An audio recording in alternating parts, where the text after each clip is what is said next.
Hello tout le monde, nous sommes samedi matin, le 16 décembre. Je vais vous faire un petit update lecture. Alors pas si petit que ça, puisqu'il y a quand même 12 romans et une BD. Alors sur les romans, certaines chroniques sont déjà parues sur le blog, puisque je vais vous parler des livres que j'ai lus depuis donc samedi dernier. Alors bah oui, 12, ça fait déjà pas mal. Donc le premier, c'est Always Red d'Isabelle Ronen. Alors j'avais aimé le premier tome mais quelques petits défauts et ce second alors, ne sert pas à grand chose parce que même si on a des moments de la vie de nos héros, il n'y a pas énormément de choses et ben, je pense que j'en entendais peut-être un peu trop suite à la petite déception du premier et ça a été une deuxième déception.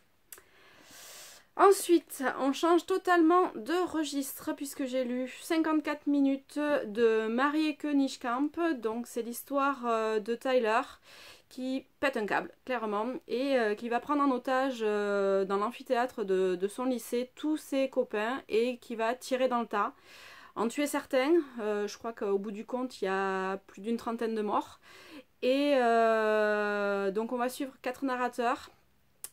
Et chaque narrateur, alors il y en a 2 qui sont à l'extérieur, 2 qui sont à l'intérieur, et chacun a un lien important avec Tyler, et du coup on va pouvoir voir un petit peu l'évolution, ce qui a pu le conduire à commettre ces horreurs, et alors c'est franchement poignant, il a fallu que je coupe plusieurs fois ma lecture, parce que des moments très très durs, et alors l'autrice sur la fin quand même fait une petite surenchère de violence, que je n'ai pas trouvé forcément nécessaire, mais la globalité du livre est vraiment géniale. Ensuite, j'ai lu The Effigies, tome 2, donc qui est paru chez Lumen. Alors j'avais adoré le premier tome, cette pauvre Maya qui sait pas où elle tombe et qui malgré tout va devoir se battre pour sauver le monde.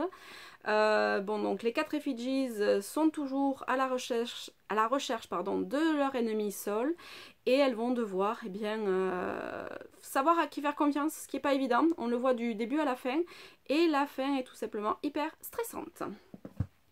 Ensuite, j'ai lu et j'ai adoré À la folie, à toi jusqu'à la folie, pardon, de Ella Frank. Je savais pas, avant de le commencer, de quoi il s'agissait. Donc, en fait, c'est l'histoire d'une élève, Addison, et de son professeur, Grayson. Alors, Addison est majeure, mais leur relation est totalement interdite. Elle va tout faire pour faire craquer son prof, alors que lui n'en a pas du tout envie. Enfin, pas envie, façon de parler, bien évidemment. Et elle va un petit peu le pousser à bout, et leur relation est pour le moins intense jusqu'au bout. Et alors ce que j'ai adoré, c'est qu'on a le récit entre passé et présent, donc entre la naissance et la poursuite de la relation entre Addison et Grayson, et bien évidemment le présent et les petites catastrophes qu'ils connaissent forcément quand tout le monde découvre leur relation. Ensuite, alors j'y ai passé un certain temps mais je l'ai fini, donc Isabelle Ecker, la légende d'Isabelle Ecker au cœur du Loch de Marine Gauthier. J'ai adoré la mythologie de l'autrice, j'ai adoré aller en Écosse avec elle, et les personnages sont vraiment géniaux. Alors certains passages sont un petit peu longs, mais globalement l'histoire est vraiment géniale. Ensuite, j'ai lu Sans raison apparente de Charlotte Bousquet. Alors, c'est l'histoire de Rachel, qui est une femme qui va abandonner toute sa vie juste après le suicide de sa mère. Alors, elle va partir et elle va faire un road trip avec un cheval. Au centre des États-Unis, et petit à petit elle va apprendre beaucoup sur elle-même, beaucoup sur les gens qu'elle rencontre, va mettre à plat un petit peu sa vie parce qu'elle a toujours tout fait pour plaire vraiment à sa mère, et sa mère n'a jamais été satisfaite d'elle.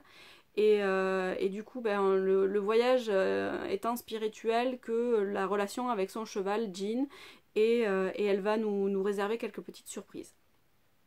Ensuite, alors, un livre totalement différent puisqu'il s'agit de Le Prisonnier de Omar Saïd Hamid. Alors, c'est l'histoire d'un flic à Karachi, donc, qui devient gardien de prison et qui va petit à petit être entraîné dans des choses qui le dépassent. C'est hyper surprenant. Alors, il y a un Américain qui est pris en otage, ils vont tout faire pour le sauver.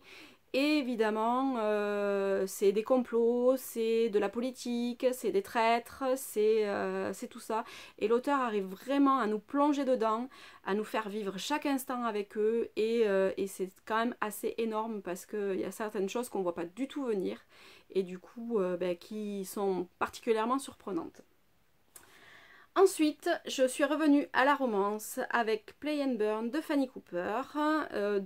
C'est une romance qui a déjà été éditée chez Nishan, grand format, et qui raconte l'histoire de Dylan, qui est une jeune femme un peu paumée, un peu faux-folle, elle sait pas trop ce qu'elle veut de la vie, elle organise des spectacles clandestins, quand elle postule pour rentrer dans la boîte de Gaspard, maréchal, elle sait pas trop ce qu'elle va rencontrer, sauf que Gaspard est en fait le frère de sa meilleure amie, et leur relation va être pour le moins explosive dès le départ, et donc, alors à part quelques petites longueurs qui ralentissent le récit par moments, les personnages sont vraiment géniaux et j'ai aimé les voir tous les deux apprendre le monde de l'autre et se battre pour leur relation. Ensuite, j'ai lu Heartless de Marissa Meyer. Alors, il faut savoir que je n'ai jamais lu ni jamais vu quoi que ce soit qui traite... Alors, bien sûr, je connais l'histoire d'Alice au Pays des Merveilles, mais je me suis jamais réellement penchée sur tout ça. Et donc ici, en fait, l'autrice nous parle de la jeunesse de la Reine de Cœur et du coup de ce qui l'a amené à vouloir trancher la tête de tout le monde. Donc pareil, il y a quelques petits passages que j'ai trouvé un peu longs, surtout le début, alors que la seconde moitié est beaucoup plus entraînante, beaucoup plus prenante. Les personnages montrent l'étendue de leurs capacités et l'autrice nous fait vraiment voyager avec eux. Ensuite, j'ai terminé la saga, la trilogie, avec Domination de Elle Kennedy. Alors, ce dernier tome, attention pour les gens un peu sensibles, c'est un MFM, donc mâle, femelle et mâle.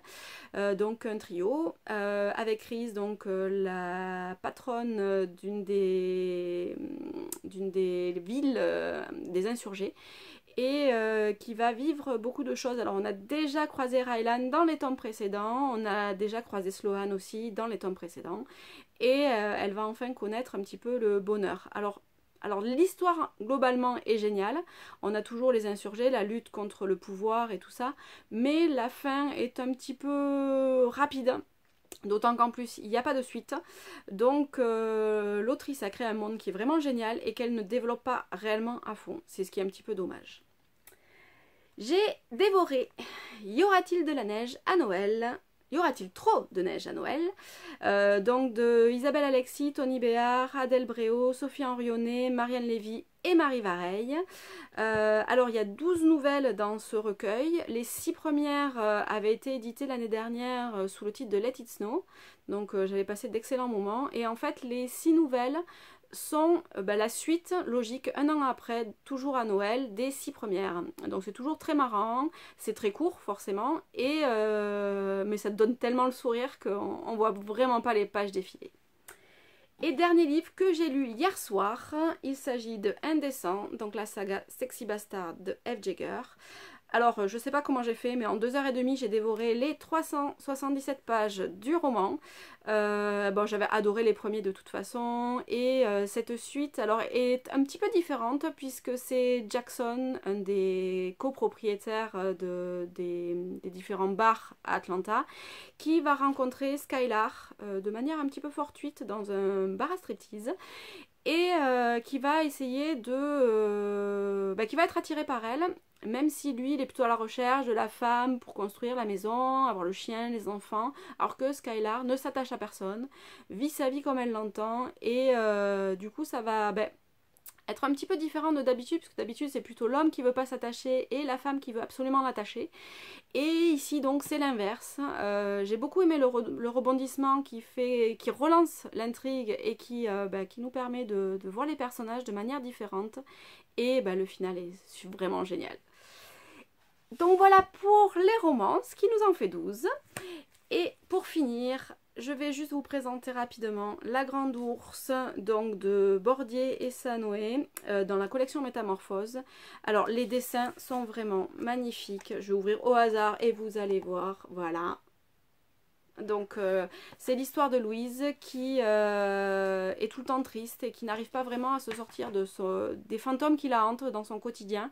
Et petit à petit, grâce à la grande ours et grâce à une étoile, elle va retrouver le sourire, revivre certaines choses de son passé et nous apporter du bonheur. Voilà un petit peu pour les 12 livres que j'ai lus, enfin 12 plus la BD, donc 13 livres que j'ai lus depuis samedi dernier. À la prochaine, bye bye.